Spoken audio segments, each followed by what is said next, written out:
How do you see the relationship between nutrition and anxiety in children? What's been your experience? We would all be a whole lot healthier if we could just cut that right out of our food supply. But it's not going to happen, and kids are kids and parents are parents, and we have to be realistic. One of the great things about that is that sometimes we don't feel like we have control over a child's behavior, but we always have control over our own. So to understand that energy exchange between us.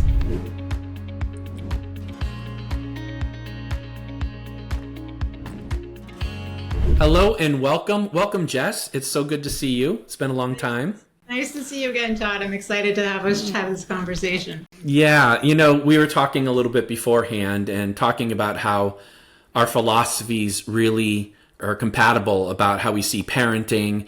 I wanted to have you on today, though, because there's some things I'm not an expert in when it comes to attachment, and that's food and nourishment and how that affects not only connection in the home, but how it affects children's behavior and anxiety levels. So that's why I asked you on today. You're an expert in this. You're a functional nutritionist. Am I getting this right? Diagnostic nutrition and practical holistic nutrition, if we want to get technical about it. Exactly, yeah. And you're board certified, I believe, in holistic nutrition. So this is something you're really passionate about. Let's start with anxiety, because when I'm talking to parents and I'm going through a coaching process with them, I really start off with the fundamentals.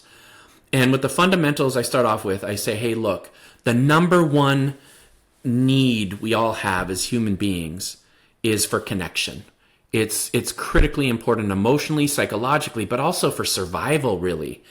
It's that important to us, and it has so much to do with our behavior and how we walk through the day.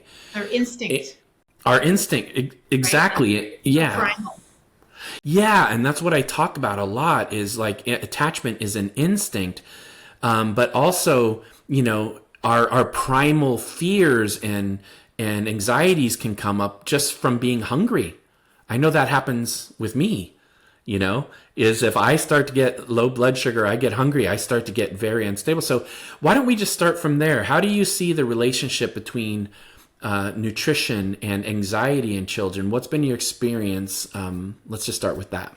Yeah, well, you're absolutely right with the attachment piece. And it is one form of nourishment, right? That we need this attachment. But there are other forms of nourishment as well. So there are so many ways that what we eat affects how we feel, affects our security, affects what I think of as like the messages of calm and safety that are flowing through our body. And when I work with parents and their kids come and they're anxious or they're angry or they're moody or they're volatile, and I say, okay, we have to figure out where those messages of threat are coming from and how they're circulating in the body, and we have to figure out how to shift them into messages of calm and safety.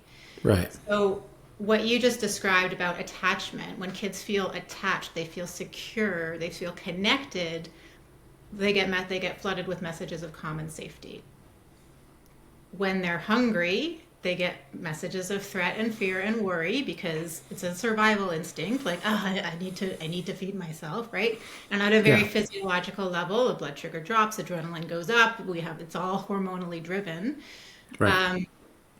And then there's all kinds of other ways as well. Nutrients build our neurotransmitters. So literally the messengers in our bodies that are circulating the messages of it's going to be okay, we got this, we're good, right? Like GABA, serotonin. Right. Those are built out of protein, out of amino acids, which come from protein, and a whole host of nutrients as well. Yeah. So there's lots of different reasons why how we eat or what we eat affects how we feel.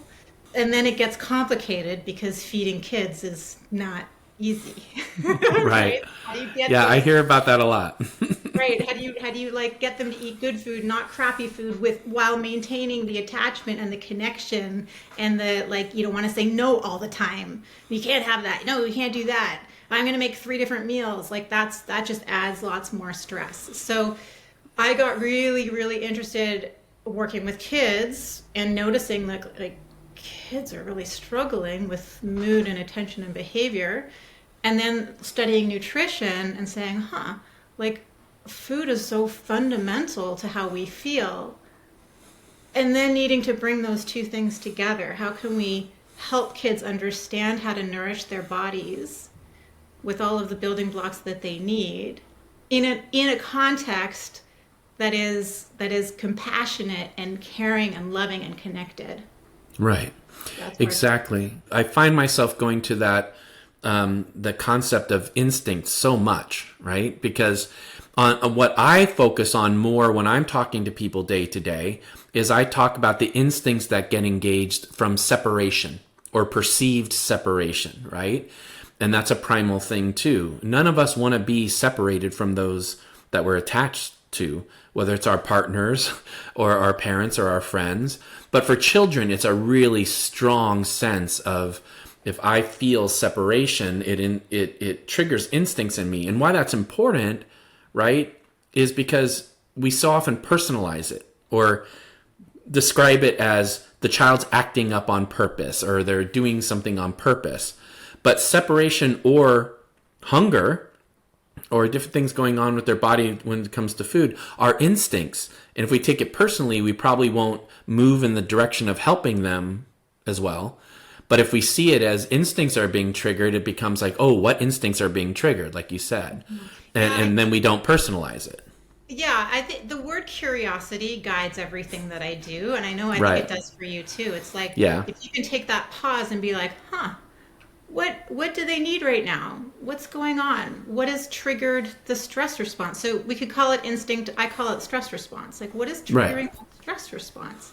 And we know now that the stress response could be an activated response. It could be like the sympathetic response. It can also be a shutdown. It's another kind of stress response. And so that whole understanding of how the nervous system works really informs what I do. So we pause when a kid has a flip out or they do what they're going to do, like not taking it personally and be like, wow, what is going on in their little body? What do they need right now? Right. And from a physiological perspective, usually what it means is those activating neurotransmitters have come up because that's what our body does in response to stress, because we gotta respond, and they don't have enough calming neurochemicals to pull them back down and to be like, oh, it was a thing. Now I'm okay. Right. They've run out of resources to do that. Those resources are nutritional. Right. I was kind of laughing to myself because I think like 2 nights ago I had the same thing going on with me. I had really been doing a lot this particular day, and I was cooking dinner, and I was just like not feeling okay, and it took me a little bit to realize I'm really hungry, and I had to be careful not to be snippy, with my partner, because I was feeling, and then I ate, and I'm like, I'm better now. So why wouldn't it be true of kids, right?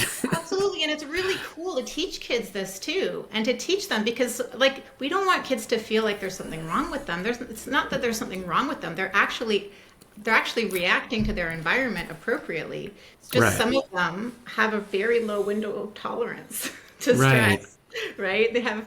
So we have to figure out why that is. But having it's really cool to watch kids start to learn to understand what happens to them when they eat the wrong foods for their body. What happens to them when they have too much sugar? What happens to them? I've had a couple of kids who, they would have more than a couple, quite a few. They would have like these explosive moments, right? And it's like their parents were just like, I don't know, there's no trigger. They just like all of a sudden they just, and when we start to get systematic about it, we're like, oh no, there are triggers. What did they eat yesterday? What did they eat this morning? What did they just have? And we may notice that it's a reaction to gluten. It's a reaction to not having protein at breakfast. It's a reaction to additives, whatever it is for the kids. Sometimes it's sugar. And then it's really cool to watch the kids, because the vast majority of kids that I work with, they don't want to feel this way. They don't want to have these explosions. They don't want to Right. get into trouble. They don't Of like course. they feel this like afterwards like, ugh, I don't know why this is happening, right? And then when you can show it to them and be like, your body really doesn't like X, Y, or Z, right? Z for Americans. Yeah, for Americans, yeah.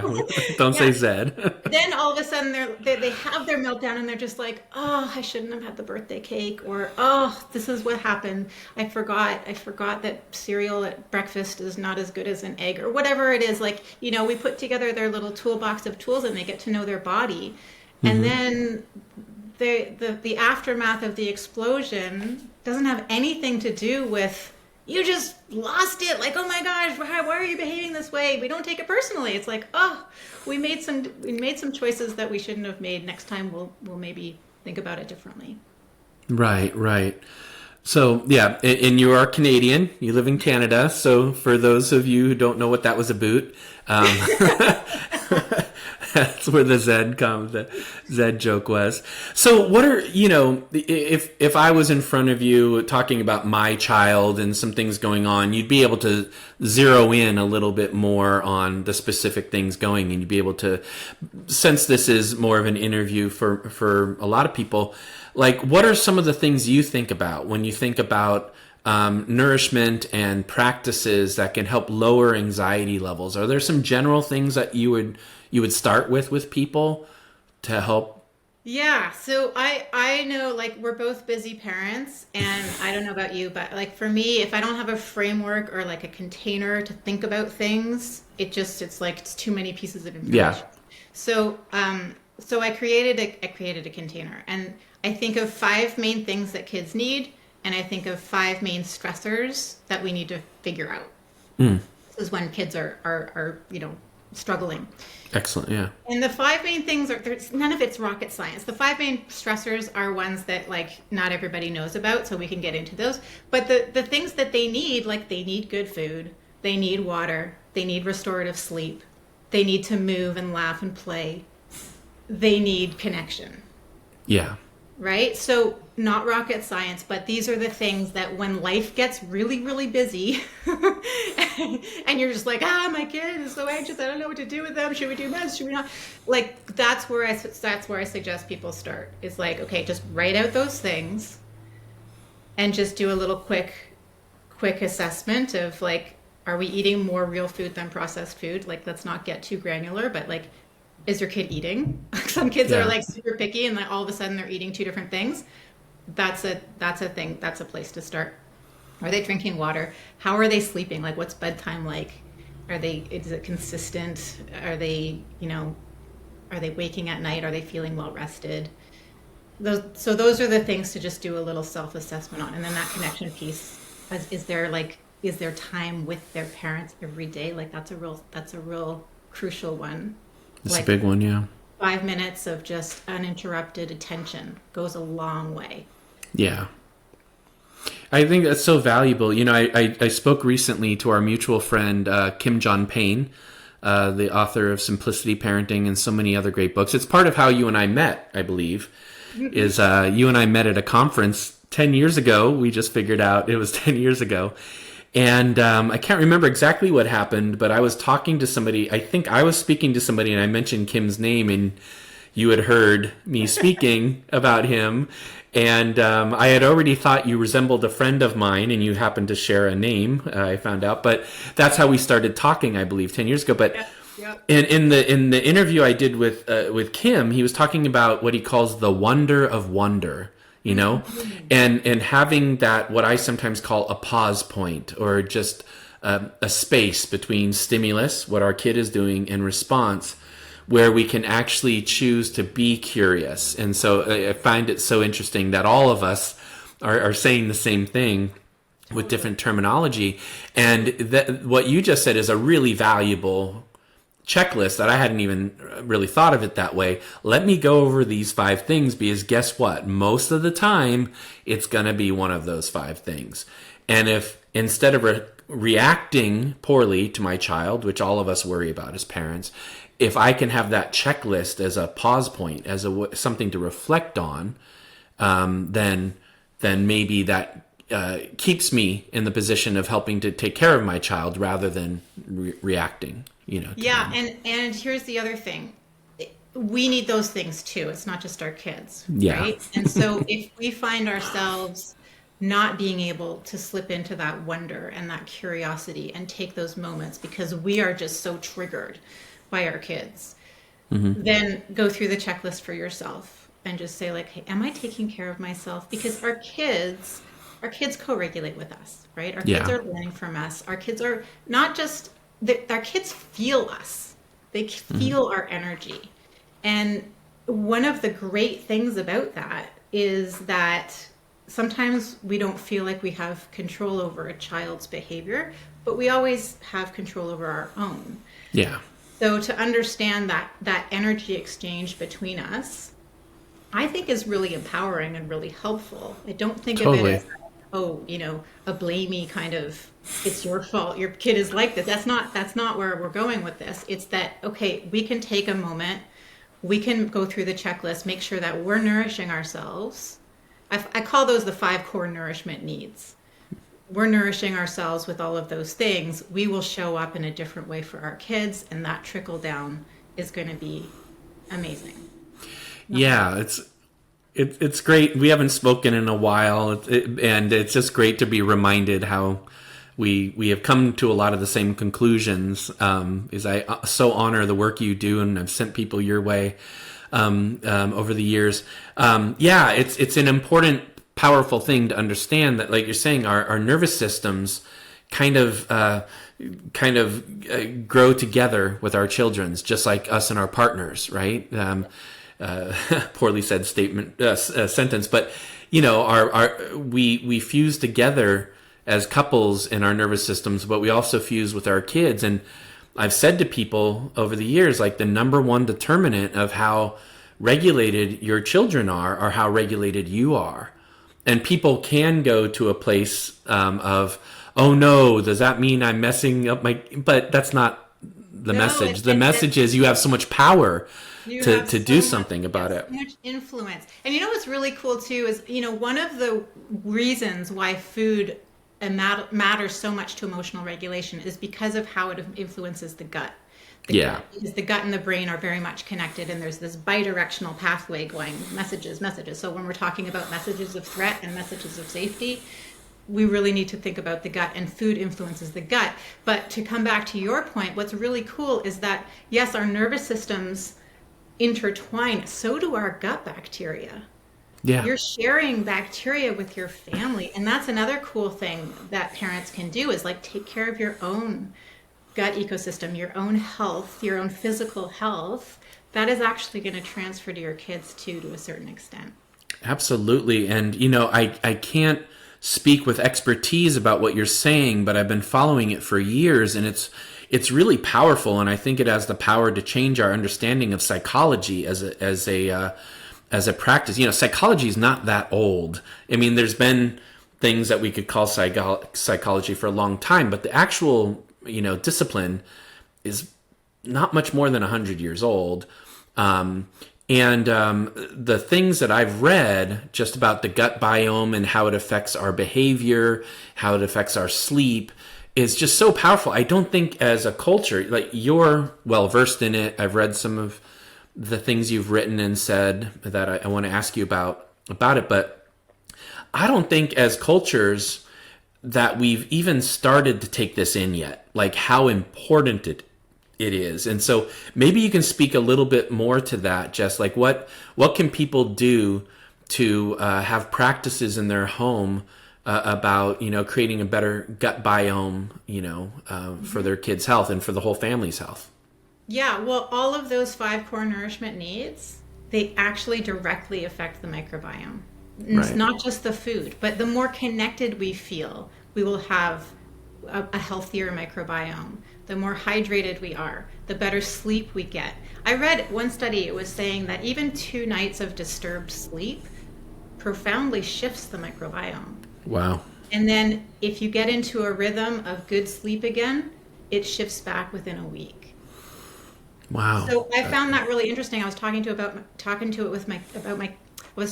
with I was talking about it with my kids, and and I said, interesting, right? Like we have 2 days of weekend, and then we have 5 days of school, and then we have 2 days of weekend. So if we don't stick to our bedtime routine on the weekend, because it's the weekend and we get terrible sleep for the weekend, we're recovering for the entire week until Right. it's the weekend again.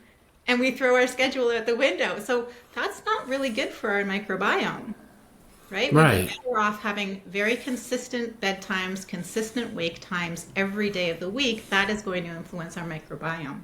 So Yeah. I think it's really interesting. The gut-brain connection is crucial. It's really gonna, I mean, it is. It's revolutionizing psychology and psychiatry. I would love to see more teachers understand it as well, and more parents. It is a Yeah. massive leverage point. Yeah, and there's the whole ventral vagal nervous system and how they're saying. I think those things work together. It sounds like, and for those who haven't heard about it, the ventral vagal nervous system. The way I think about it, we could do a whole thing just on that. But is that when people used to say, "I have a gut feeling," or people still do?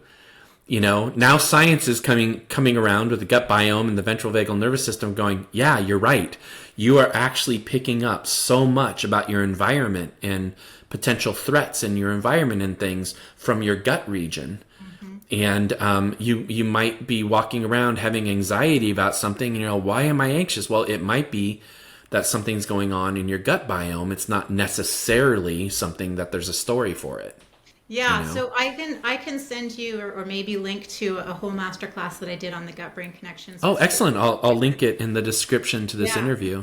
it's really fascinating for parents to understand this, and a real just simple piece of it that I think everyone should know is that it's a two-directional pathway. So we know that Right. about 20% of the messages are going from the brain to the gut, and about Right. 80% of the messages are coming from the gut to the brain, and most of that is coming through the vagus nerve. That's where the Right. vagus comes in.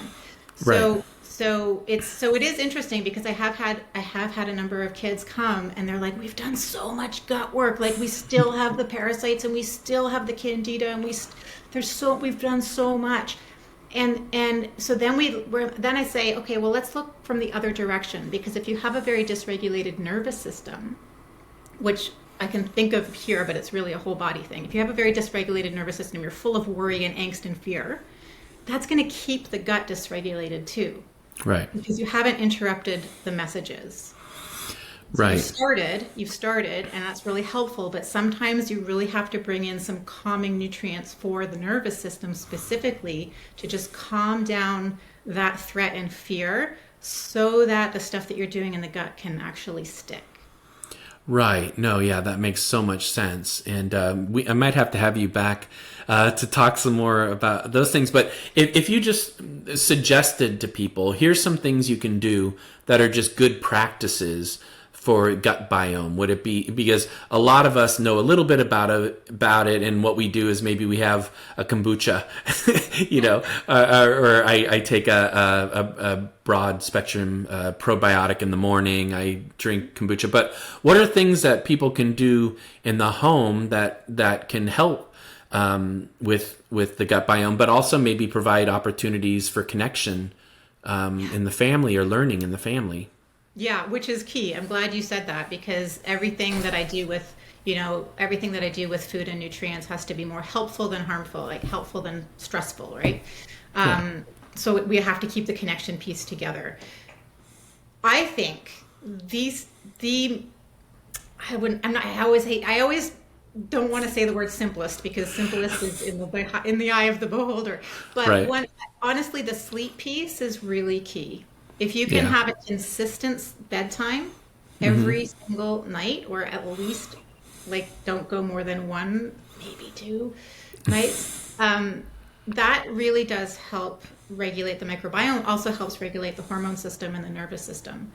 So oftentimes when people come to me and they're like, I know diet's a thing, but I can't change my child's diet right now. I don't even know how to feed them. All they'll eat is bread and pasta. Okay, we're not going to start there, because it's going to cause more stress than it is going to be helpful. Let's start with the sleep routine. Right. Because it's already starting to shift things. Yeah. So that's one. Yeah. Hydration is another one. The better hydrated our cells are, that's actually also going to help the microbiome. So these might seem kind of random, but they're not. If you go on to Google Scholar, and you could be like, water and microbiome, sleep and microbiome, find 6 million results. Yeah, connection and microbiome. Like, it's all been looked at. Right. So those are really key. When it comes to food, probably the best thing you could do is cut down on the sugar. Because sugar feeds the bad. Sugar feeds bacteria. Yeah. And it tends to feed the opportunistic bacteria. So when we look at a stool test, we'll run stool tests on kids. When we look at a stool test, what we're looking for is the ratio between helpful bacteria, what are called probiotic bacteria, and opportunistic bacteria, they're not bad. I'm not going to call them bad bacteria, but they're opportunistic, meaning that they will become troublemakers when the probiotic bacteria aren't there to hold them in check. Right. We look at the balance between the two, and sugar is going to feed those opportunistic bacteria and kind of stun out the helpful ones. Right. So, that's been a struggle for me over the years, but I it's been helpful to have people like you explain how it works to me, because I always, like, when I'm not eating a lot of sugar, I notice I don't want sugar. And that's what's happening with a lot of kids, is there's sugar in so many things. Like, even yogurt, you go to the store, plain yogurt sometimes has a bunch of sugar, and then they want more sugar because they had sugar. And then parents go, I can't get them to stop eating sugar, but maybe they started the day off with a cereal with a bunch of sugar in it, So it's good tips. It's highly addictive. Like, let's not beat around the bush. Like, it's highly addictive. Yeah. And we would all be a whole lot healthier if we could just cut that right out of our food supply. But it's not going to happen. And kids are kids, and parents are parents, and we have to be realistic. So I almost hate to mention it, but we have to mention it because parents need to know, like, it's really toxic to the body. So what are we going to do about it? We're going to get strategic. And I think the first thing to do is just to get curious. Just look at the labels and be like, oh my gosh, there's sugar in our tomato sauce. There's sugar in our yogurt. There's sugar in our toothpaste. Like, can we make some different choices and just start to shift things very slowly? Because if you just pull it out of your child's diet, or if you start to shame them for making those choices, that's just going to backfire because it's getting in the way of your connection with them. Right. So just get curious with them. If you have a teen, like, get curious with them. Start to read, start to take a look, and start to kind of mentally do the math of, like, wow, how much sugar are we pulling in here? Yeah. And I always notice myself that, and I've heard other people say it, that when you cut back on these artificial and processed sugars, naturally sweet things taste so much better to you, that could also be another discussion. But I always notice that just a nice piece of fruit tastes so much better when I'm not eating a lot of sugar in my life. Well, and it's one of the reasons why it's so hard to cut back on it, is because when you're so used to that heavy sugar, other things taste kind of bland. Right. And so, it takes a while for your taste buds to go back. So there are multiple reasons why it's really hard to kick the sugar, and there are multiple reasons why it's really important to. So that's just it's a further discussion, but it's one of the things we tackle a lot with families, just like one foot in front of the other, and they are right as to how far they can get when they just take it in little baby steps. Excellent.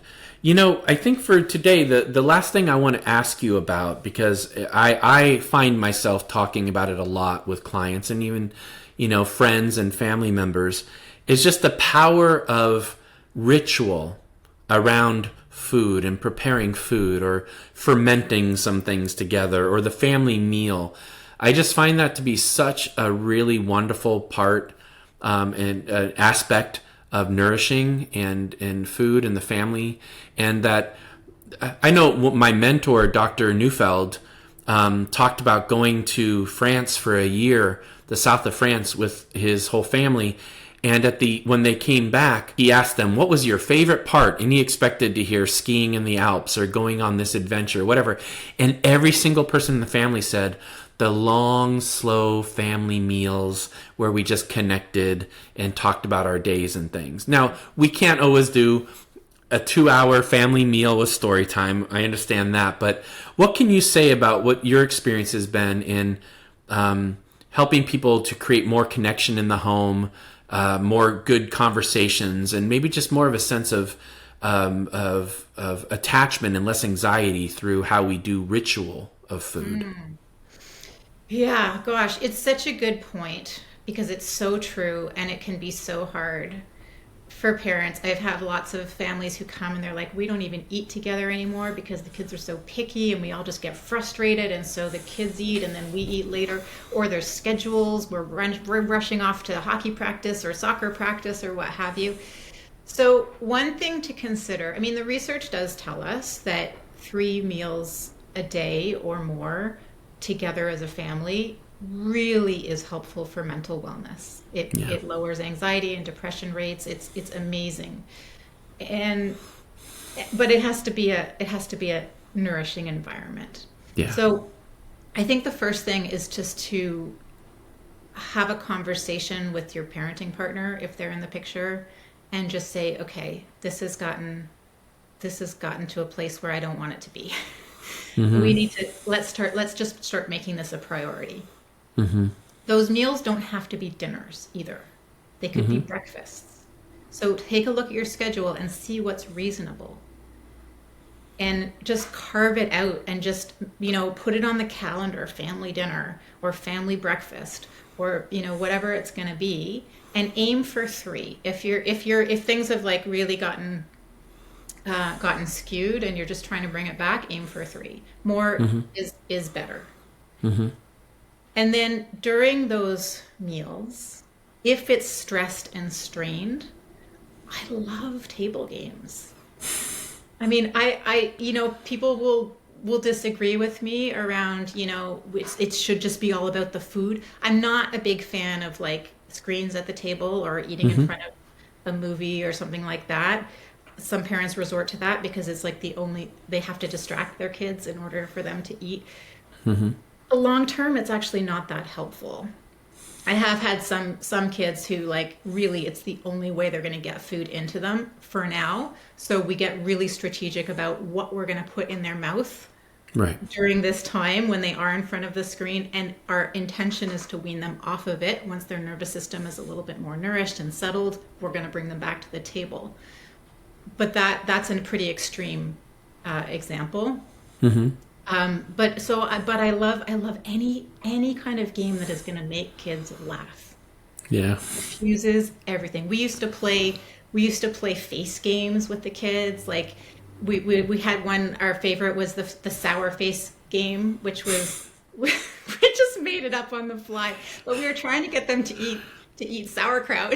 We wanted them to eat fermented foods, which are really sour. So our game that we made up was just you can only do this if you take a bite. You take a bite and then you make the craziest sour face you can possibly muster, and everyone else has to pretend not to laugh. And of course, it's impossible. So, and then if the kids would like try to make a face, but they didn't take the sauerkraut, we would just be like, all like, no, I'm not looking at you. And we would just have fun with it, and, it doesn't have to be complicated. I mean, there are, talking cards you can buy or, things like conversation starter things you can do, but it can be really, really, really simple. We would do staring contests are great too. You can make up your own parameters around like, can use sound, can't use sound, can use words, can't use words, or what have you. Laughter just diffuses everything. It's a beautiful medicine. So I love that kind of thing. I agree. Yeah.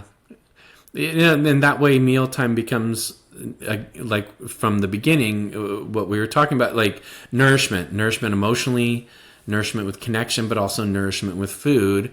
And I just, all the parents I talk to are looking for opportunities for that. They're just looking for opportunities. Where can we have more fun? Where can we have more connection or a longing, for, we don't have meals together, like you said. And this is just, powerful ways to think about like how you can create that and take initiative with it and really take the lead. Yeah, this is why I really like to blow up that word nourishment or expanded, right? Yeah. Because especially with the really picky eaters who, if people are listening to this and they're like, well, if we play a game at the table, like nothing's going to get eaten because my kid will only eat 2 bites anyway. And if they're distracted by some game, like they're never going to eat. And Right. when we expand the word nourishment and start to understand that what we eat is only one of the 5 things I listed off, it starts to just like, oh, okay, but you're having a wonderful moment of connection and it's around food. Like that's a win.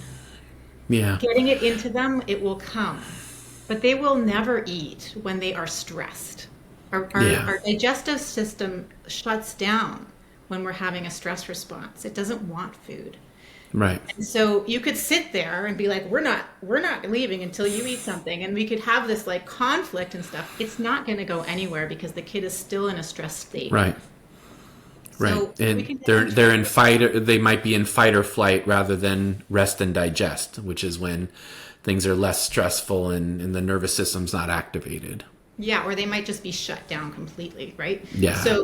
So we're better off having that moment of connection, some laughter, some kibitzing around. That will open up their digestive capacity over time, and they will. You're much more likely to get them to eat by going down that route. Right. Yeah. Okay, well, Jess, thank you for being here today.